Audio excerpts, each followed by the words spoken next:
Hello guys, today we consider the correct way of using indicator light at night condition.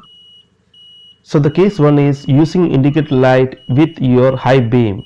Is this the correct way of using indicator light? No, absolutely not. Why?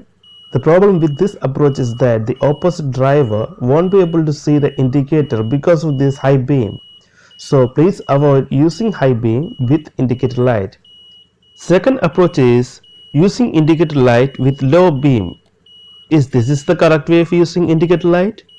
I would say this way is okay, but not the perfect way. Why? I will tell you. The problem with this approach is that you have given indicator with low beam, given signal to the opposite driver, but what if the opposite driver is not listening to you? You have given the signal, but when you take the diversion is a question. There is a confusion between you and your opposite driver.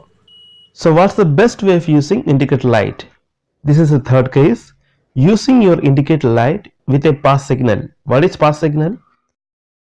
Pass signal means using high and low beam alternatively. By this way, you are giving a clear signal to the opposite driver that you are taking the move first and going to take the diversion. This will alert the opposite driver that you will take the first move.